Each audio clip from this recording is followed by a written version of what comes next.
Now the first step of this happened on Sunday when we had the leg of lamb, because we had leftover lamb. We had got a big lamb on purpose. In fact, a huge lamb. It probably wasn't even a lamb. It was probably a mutton. It weighed so much. Anyway, so what I did was started to cut off all of those extra, to cut it up. So first of all, we had extra lamb that night, and we had lamb sandwiches, which I think are divine. A little bit of mint jelly, mayonnaise, great bread. So we made sandwiches out of it. But then I cut it up and turned it into lamb chunks so that we could have lamb curry. And I also was very, very careful to save the leftover juice from the lamb, because that is a very important part of curry in a hurry. So when you make the leg of lamb, or however you do your lamb, that you use the leftovers from, be sure that you save the juice. What you can do is you can lower it, you can pour it into a container, and then you just wait for you can either refrigerate it, or you can just wait for it to separate, and then you take off the fat bit on the top, and you have the nice juicy bit at the bottom, and those are the juices that you'll need to do the lamb curry. Hi there. Once again, you're back in Harriet's Florida Kitchen. I'm Harriet. This is the Florida Kitchen. We're in Florida, and we're in the middle of the coronavirus, and we're still under quarantine, and I'm waiting right now for a grocery store order for my total recipe to be ready. But I'm taking a chance on it. I've just heard from Esmeralda, who's calling from the grocery, who's sent me a text from the grocery store telling me what she's replacing things with. She's promised not to replace my Granny Smith apples. Now, what we're doing is we're making curry in a hurry, which is one of my family's very favorite recipes, was one of my mother's very favorite recipes, is still, and so I'll be taking a little bit of this to my parents too. This is from the Gasparilla cookbook, that venerable cookbook that has been around Tampa, Florida for many, many, many years. And this recipe, curry in a hurry, is one of the best ways to make curry I have ever found. I have done curry a million times. I have cooked, I have chopped up. I do not like curry. I like almost all kinds of curry, but I really love lamb curry. Now, I've made lamb curry in every way you can imagine. There's a great recipe in one of the old gourmet cookbooks that you chop up the raw lamb, and you roll it around in curry powder, and you roll it around in flour, and then you cook it all. And there are ways, of course, that you can make your own curry powder. You can put the spices together. But of all of those, in spite of the fact that I've gone through many, many, many, many, many, many iterations of this, I think this is the best one there is. I think it's just fabulous. And I did once have a person who had been the ambassador to been an ambassador in India. He had been accredited to the Indian, it's not a court anyway, to the Indian government. And he said, he could have been just being kind, but he said it was one of the best curries he'd ever had. So this is how you do it. It takes no time at all. There's a reason why it's called curry in a hurry, and it is. I always make a leg of lamb first, and really with the idea of being able to make a big enough lamb that I'm able to use the leftovers for this lamb curry. Now, we made one for Easter, and there were only the two of us because no family members were able to be there, and we had an 11-pound leg of lamb. I am sure that was not a lamb. It has to have been a hogget, which is sort of a teenage on his way to being a mutton. But it was great, and I made it the usual way. You roast the leg of lamb, you put it in, you cover it with olive oil, and you stab it, and you put some into all the stab wounds. You put bits of fresh garlic and rosemary, fresh rosemary. Put rosemary and garlic under it. You pop it in the oven. I cooked it 450 degrees for about an hour and a half, and then I lowered that to 375, and I just did it a certain amount per pound. Actually, I didn't do that at all. I'm just lying to you.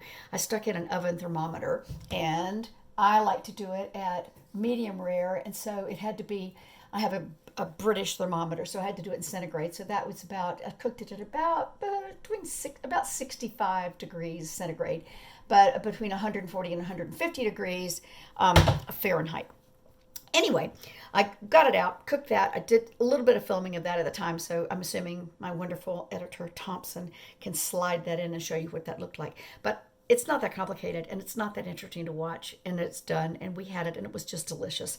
So now I've got the leftovers, and I've cut the leftovers off, and I'm getting ready to get those out, and I'll show you. But I have, the recipe calls for, so here's what it looks like. I have this propped up on my potato tripod. So here is the curry in a hurry, and It is made by, as you know, this is a great cookbook for being able to put people's names in. So Mrs. Rogers Morgan's recipe is what curry and her is. And this is, this is under the pork area. We always use lamb. So I'm going to get out, I've got 7 cups of lamb, chopped up lamb, and they're, diced. So that means they're the size, of course, of 2 dice, or the size of a die.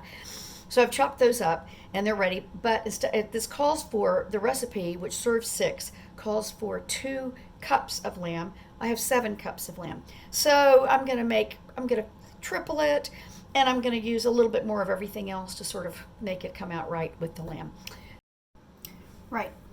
Now I'm going to begin working on the apples and on the onions. Now I'm going to put the celery shortly in the food processor. But there's no reason not to just cut up the onions right now, like this. Now I like to get those little containers at the grocery store that are already pre-cut up, and that makes this seriously curry in a hurry. But when I don't have that, this is just fine. And oh, please tell me that that's our new. Yes, this is so exciting. Now we have our apples and things arriving. Here we go. Hello. Well, we had that little interruption. That was Esmeralda bringing the apples. She brought our whole grocery order. But the best thing is that I was missing at least 1 apple. So I got a special bag of 6 Granny Smiths, specifying they had to be Granny Smiths. None of this ridiculous Golden Delicious or any other kind of sappy. Sappy would be the wrong word for an apple because that's a real thing. But, sort of lifeless, useless, overbred, greenish, yellowy apples. You don't want anything like that. You want something nice and tart, in my opinion. Although it does not stress that in the recipe. I still think that's the best thing. So right now we're cutting up all of these onions. It does call for only, it calls for only 2 small onions, but I had 2 large onions, so that seemed to me to be sort of the equivalent of 4 small onions. But then the thing is, I do like a lot of onion. So I went ahead and had a couple more small ones. And remember, I had that extra cup of lamb, so I'm just pretty much putting in as much onion as I want. But basically the recipe does call for 2 small onions per recipe, so that would really be 6 small onions. So that's what we're doing. That's what we're not doing, as I just said. So we've got the onions done. Now get a bowl, put all the onions in the bowl. Oh no, those are not chopped up enough. Those are not fine enough, not at all. Those don't look good. All right, let's do this. And I know a real chef would use a much more serious chef's knife. But I love these. I love little knives like this. I think they're great. I think they're super easy to work with. I don't have very big hands. So they make my life a lot simpler. So that's what I do. Now, off the counter, everything goes in. It's great. It's going to be so good. I cannot wait. Now, the rest of this in like this. Let's put that like that. Okay, this has been Cloroxed within an inch of its life. Of course, there was a little, whoops, there goes the knife. There was a little delay in my getting back to the filming because the knife up, wash it off, water, there we go. There was a little delay because, of course, I had to wipe down all of my groceries. It's so tedious to have. The coronavirus thing is a big bore in a lot of ways. Well, most ways. Okay, now I'm also so this calls for peeling and coring the apple. So the challenge always is so much fun, just like Sleepless in Seattle, to try to do it, to carve it without breaking the peel all the way around. And I'll probably only do this on camera just one time because it is kind of hard on your wrists to peel an apple, but it's certainly doable. All right, we're getting around to the end of it. And this does call for how many apples? 1 large apple per recipe. Okay, we're doing the 3 recipes. Oh, I broke it right at the end. That is such a drag. Right. So we're going to cut it in half. Easiest way to core it, I know. Cut it like this. Get it down, get the rough part off. It's always a shame not to be able to figure out something very cool to do without that, but it is kind of rough. It's not really wonderful to eat. I guess I could grow an apple tree. Now cut this out. This is coming like this, okay? And like so. All right, I think I won't bore you by showing you every single apple because I'm now going to do not only 2 big ones since I didn't have a 3rd big one, but I'm going to do 2 small ones because of that extra cup of lamb. So here we are again. Sorry, I got a little crowded on my phone. I had to clean some things up. Now, I have finally cut up the celery. I really thought I was going to do that very smoothly, but it turned out not to be as smooth as I had hoped. So I'll put some of this in here. Put this in here. It doesn't really have to be beautiful because it's just going to be diced up to be sauteed. So let's see if these will all fit. That would be just great this time. All right. Push this down for safety. And, oh dear. Oh, there we go. Come on, everybody. Go down. I have one hand. That shouldn't make a difference. All right, so put these in here. Okay. All right, that's great. They really should be standing up. They'd be a lot better if they were standing up. But, as I say, one hand is a little bit tricky. All right, here we go. All right, that's fine. Get these out. Roll this over. That goes there. And we will add these to the big bowl. Okay. And put this back on the tripod. Make sure we have everything out. Okay. And all goes in there. That's just fine. I probably could talk to you from way back here. That seems too far away. Right. Now, we are going to melt the butter in the skillet. And then we're going to add the celery, onion, apple, and saute until golden. This is my favorite part. This is so much fun. So, what we're going to do is put these, as I said, I've already talked to you about the sticks of butter and how those measure out. So, actually, I told you I couldn't do the metric, but I think it probably is on here. Yep, 113 grams on this one, and this is half of 113 grams. You do the math. That'll be your job for the day. Now, turn on medium heat, and I'm going to put in, let it start melting a little bit, and then I'll put these in. All right, I'll just be back. Okay, best part of the day. This is so much fun. Here we go. We're going to put the butter, largely melted the butter. There it goes. All this in. One-handed cooking. All right, let's go down like this. All right, get this bowl out of the way. And now, just take a spatula or a spoon or whatever. Mix this around.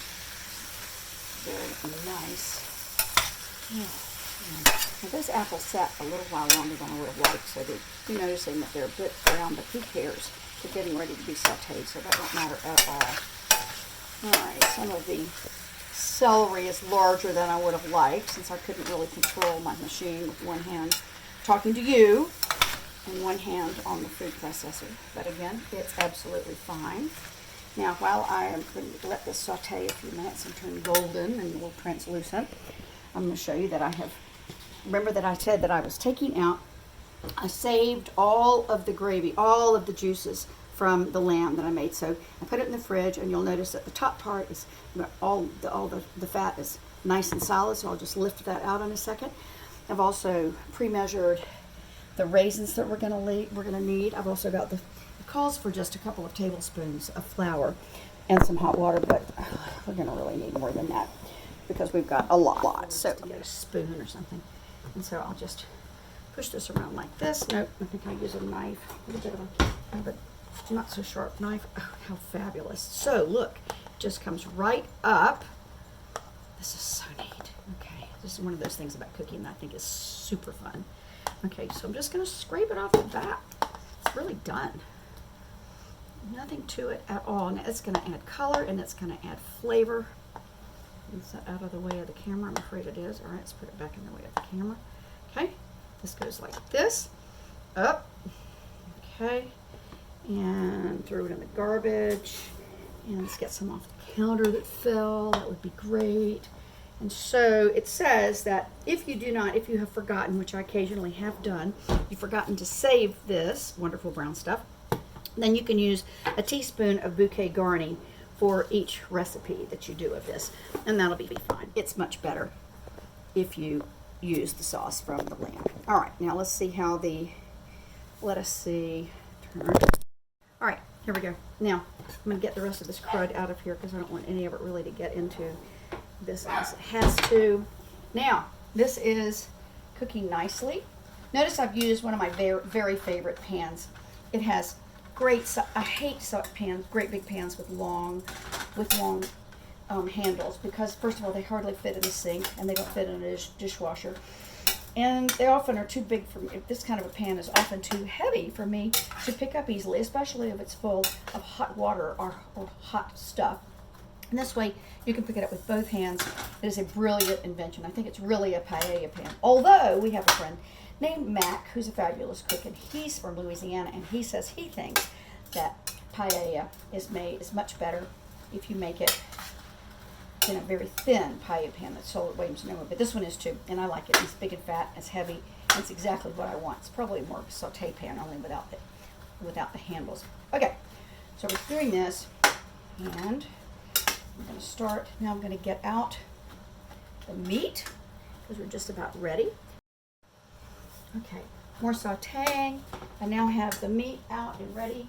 It's been chopped, as you can see, into little dice sizes, and it's ready. As soon as we are through with the sauteing, it's going to go in. This is going to go a little bit more, and now I'm going to have to stop to go to a board meeting on Zoom, since nobody's allowed to actually do anything in person. And so I'm going to let this sit. That's the great thing about this. A lot of these things can be done in advance. As a matter of fact, what we're going to do is I'm going to cook this whole thing, make the curry, and then I'm going to we're going to have part of it for dinner tonight, but the rest of it I'm going to freeze in 2 containers. And I used to do this when I lived out of the country. I would make it before we left the country. We'd be gone for a few months. I'd put it in the freezer, and when we got back after a long airplane ride, the next night I could pull out my curry, defrost it, and heat it up, and it was an amazing meal made by me several months earlier. So I'm going to stop this oh so briefly while I go to my quick board meeting, and I shall return.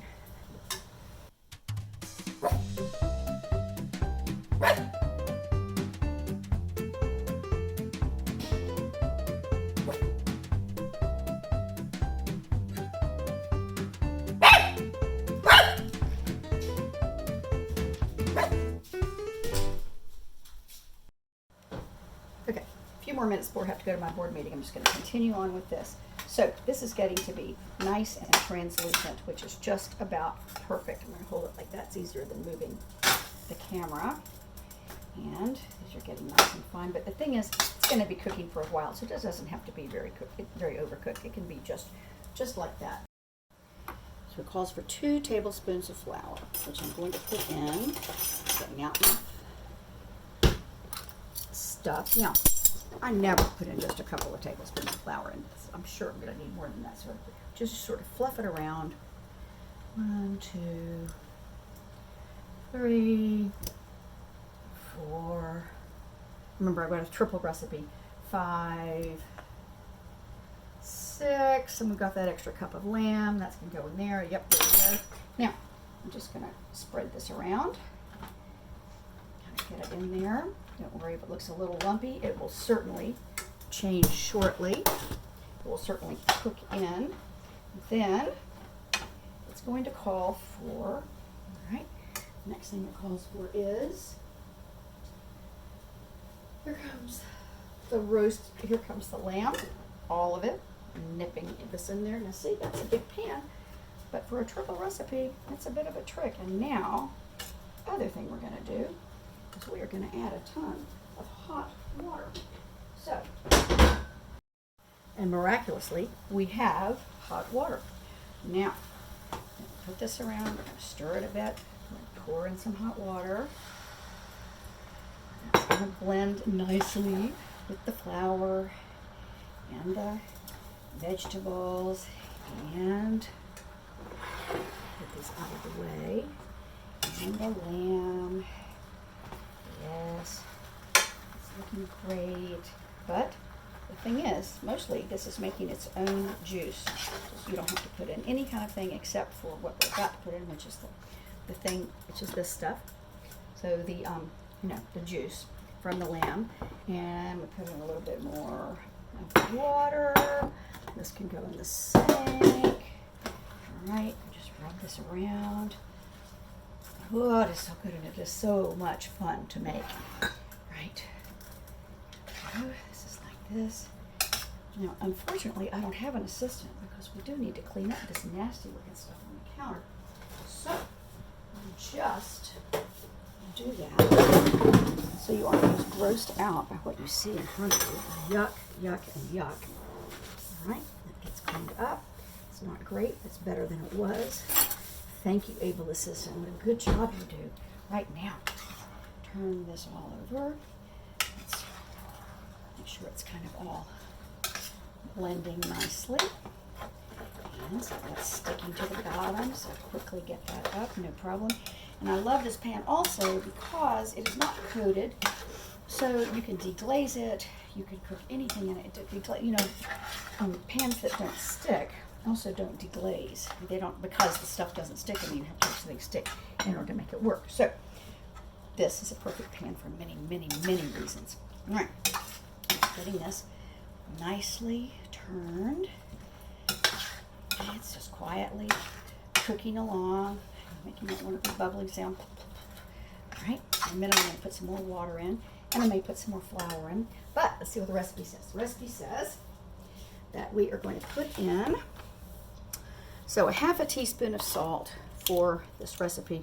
Oh, this is a problem because I have the camera on the salt. Let me see if I have, nope, we're just going to have to live with that, or I'll do that last. So 1/8 of a teaspoon of pepper. And you know I love my pepper grinder, which has, of course, this is always the best part, the emergency light. Yes, in case there's a bit of hurricane. Certainly not, we do have to worry about hurricanes in Florida. We don't usually have to worry about coronavirus, but a lot of it is the same.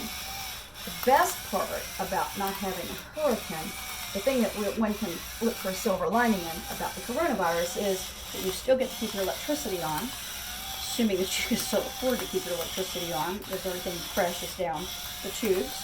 But also you get to keep your air conditioning. Oh, that's very important. In a hurricane, it gets very, very, very hot. All right, now we'll mix all the pepper in. That's looking good. I'm going to get this done because I do, in fact, have that board meeting shortly, so I want to get this cooked before I do that. And I'm now going to put in, it calls for 2 teaspoons of curry powder. So take the lid off of this. And does it say curry? Does it say teaspoon? It does say teaspoons. Okay. So this is teaspoons. So because we've got all the, this triple recipe, we're going to do 1. I'm going to do 2. This isn't so great. I bought this for my grandchildren. It's kind of in the way. 2, 3, 4. I'll use a proper one. 5, 6. Don't forget that extra cup of meat. There it goes. Okay. That's just about perfect. Now, I told you I love to have those little containers, but boy, I use a lot of curry. So it's important to have plenty of that all the time. Now, mix this all in. Yep, it's starting to get dry because it's all cooking in. So it's about time to put in some more hot water in a second. Then it will be able to just cook along. All right. Now we're just about to do this. Oh, this is looking so good. Now, turn all of this wonderful golden curry color. All right. Mix it all up. That's just fab. All right. Now, 1/2 cup of seedless raisins. I'm using golden currants because I think they're prettier and they taste better. And I've got a triple recipe, so in it all goes. Okay, it goes in like that. And I like to use a little bit of chutney in this. If my husband hadn't eaten all of the chutney, I did forget to get us some when I had the fabulous Esmeralda make her delivery. Now, this calls for 1/8 of a teaspoon of ground cloves. So I'm going to triple that. And so that's going to be, oh Lord, 1/2 of a teaspoon around close. So an eighth and an eighth is a quarter, and that is 3/4 of a teaspoon. So this is a half. And this is that right? 3/8. Yeah, that should be about right. Okay, that's enough. Okay. Sorry about the math. I'm a better cook than I am. Counter. Right? Now, I'm going to put in, don't let me forget the salt.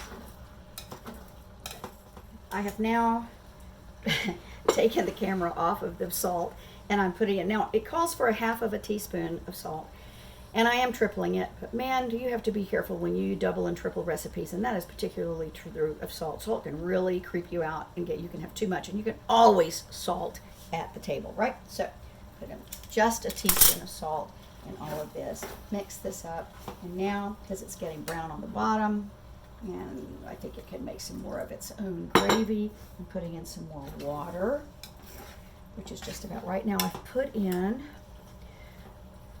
the cloves, I've put in the raisins or the currants, I've put in the curry powder, I've put in the juice from the lamb. Got the lamb, I think so about everything. I'm gonna do a little deglazing here. Put a little bit more water down here. No idea how much I'm putting in. It's just, the thing is, it gets nice and juicy. So let's see, if I can do it like this. So it looks like it's getting way too juicy, and it looks like, oh no, too much. But it's not. All that's gonna cook. It's gonna all cook in, and it's gonna be absorbed, and some of it's gonna evaporate, and it's gonna get thicker and thicker and better and better. What is that? It looks almost like a bug, but it's not. Okay, good. So that is cooking beautifully. And so when I go off to my meeting, I'm going to put it on the back of the stove. I'm going to turn it off because I'm not doing anything on top of the stove without me here. But then I'll come back and I'll heat it back up, and I'm going to cook it down a little bit more than it even is right now. So what else do I need to do? I think that I have just about got everything in here. Gosh, that's looking nice. Okay, so let's see, what else do I need to do to tell you? I am going to look for the chutney. Happily, we did not eat all of the chutney the other day when we had our lamb, which is a real good thing to have with roast lamb, even though mostly we have mint, or we have Delia Smith's great red currant sauce. So use a nice teaspoon to get it out. Put a little in here, and I think I've got some ginger chutney, which we may have with this when we eat it tonight. It's just one thing I really, really, really, really like with curry, is chutney. Now we'll talk about the different boys and things that you can serve it with, but chutney is my favorite. All right, I'll stir this in. All right, get it together. Now it's going to be so happy sitting here quietly bubbling along, even off the stove, and absorbing all of its own flavors.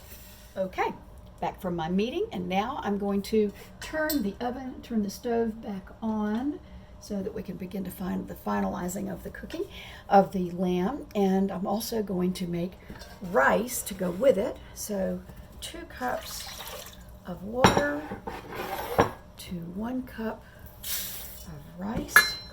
I'll put that back here on this back burner, turn it on, bring it to a boil, and then let it simmer for 15 minutes. And meanwhile, this is coming back on. So I'll stir this up, and it's become nicely thickened while I let it sit for a little while. And the house is cool enough that I don't have to worry about it probably some kind of bread disease, getting some kind of food poisoning. It's really good not to get food poisoning. Okay, now one of the things that we haven't talked about is what to serve with the curry. Oh, there goes the tripod. Oh dear, down into the garbage disposal. Anyway, what I usually do is I serve quite a lot of what are called boys, because in India they used to be, apparently, each side dish, each garnish kind of would be brought in by a separate little boy. So those were, but I like to serve a 12 or sometimes even a 15 boy curry. I mean, that means I do, and so on a really lavish event, which could be just my husband and me. Actually, no, I never do a 12-way curry for just my husband and me. This would be if I have company. So what do I use for a 12-way curry? Well, again, I love Great Dinners from Life. Even though I'm not using their curry recipe, they still have great suggestions. So I do, let's see, how do I show this? They use spring onions, they use watermelon pickles, which I have to say are pretty hard to find these days, but you can order them and they're just wonderful. I also use some desiccated coconut, and I don't usually use the red pepper, but that could be good. I also use the green pepper, and of course I use, I use chopped up bacon, which you see down here. I see the yellow yolk. I also sometimes use a little sour cream, which is snappy with some pimento on it. I told you, and then I use spring onions. I use often chopped up ginger, crystallized ginger. It's delicious. Sometimes I don't usually use pieces of orange or tangerine, but I do like to grate some orange and put that on a little bowl. So you can see, sometimes people use Bombay duck. They chop up Bombay duck, and of course chopped up peanuts. So anyway, that all makes a wonderful thing. And here's the thing that's fun about it. If you're having company and people don't know each other, this is a great action dish because everybody has to kind of pass things around and they talk about it. Oh, please pass this, please pass that. And there's a lot of entertainment just dealing with the food and serving it to each other. The same thing is true of peeling shrimp. It's a very great action activity for people who don't really know each other. Now, here we are. Let's see. Name this. I won't probably put this on the tripod. It's getting a little bit too hot, so I'm turning this way down and stirring it up, keeping it off the bottom of the pan so that it looks and doesn't it look wonderful? Yeah, maybe put a little more water in it. Just do a little bit of water, and I'm not necessarily going to do the hot water this time, but I think it'll be really good if I make just a little bit more of the sauce. Yes, that'll be fine. Spread that water around. Now I'll probably cook it for about another 15 minutes. Anyway, long enough for all that water to get absorbed and to turn into more gravy. Now, the water is boiling for the rice, so I'm going to put a little bit of olive oil in that. Could also put butter instead, but I'm using olive oil. And put a little bit of salt. It probably calls for about a half a teaspoon, so I'm just going to put just a touch. Okay, that should be fine. And then I'm going to turn it down. So I'm going to turn it to simmer and find a lid for it and put the top on it. And that's all going to sort of do its thing for a little while. I'll be back. Okay, it's now time to look. Now see, it's got nice and thick after we put all that water in. This is what it looks like. It's very awkward. Now the rice is ready. Let's take off the lid. This is definitely nice and fluffy. That worked out really well. Okay, that's perfect. And so now we will serve a plate. Now I did come up with a plan. We did not have the chutney that I would have liked. So my husband reminded me that we did have green tomato pickles, which are right here. And we have, I believe we'll have this looks alike. This is definitely not something you want to do usually. But we had green tomato pickles, and we also had watermelon pickles, which you probably have never even heard of. It used to be something you could always get in the stores all the time, especially in the South. But now you can just barely get them seasonally. Anyway, green tomato pickles are wonderful. And one of the things they're great about is putting them, if you have a regular green tomato pickle, which is a slice of pickle, to put it on with cheddar cheese on a Ritz cracker, woo, makes a really good hors d'oeuvre. But they're hard to make. They take about 2 days to make, and because you have to you do them overnight in lime and water, and then the next day you rinse them out every hour on the hour for about 3 hours, and then you put them in a wonderful spicy solution once you get them all dried them, put them in paper towels. And I found some in North Carolina. So if you ever find green tomato pickles with a kind of a spicy vinegary, sugary juice, that they're in pickle juice, and it usually has clove and a little cinnamon, a little allspice. That is a great green tomato pickle. Anyway, that's going to take the place of our chutney tonight. So both of them will be good. They're both kind of crunchy, and they should be delicious. So I'm going to serve one of our plates, and my husband will make our salad in just a little bit. That's really about what we need. So we'll put a little of this on there, and then I'm going to put a little of the curry that, which looks just wonderful. Now don't think I won't be going back for seconds, because I definitely will. And then I'll put some of the, I think that's the pickle. I think that's the watermelon pickle. Maybe this is what I'm going to taste it. Let's see. That's the water. Okay. This is the green tomato pickle. Really good. And this is the watermelon pickle. And they do not taste the same. So put a little bit of that on it. Oh, looks very boring. Usually you should have something that has some red and it's salty, but it'll be good. No matter what. Turn off the oven. Turn off the oven. And what did I do with that fork? Oh, here it is. Okay. And taste it and see how it is. Ooh. Looks very good, Mrs. Blunt. Or I do say so.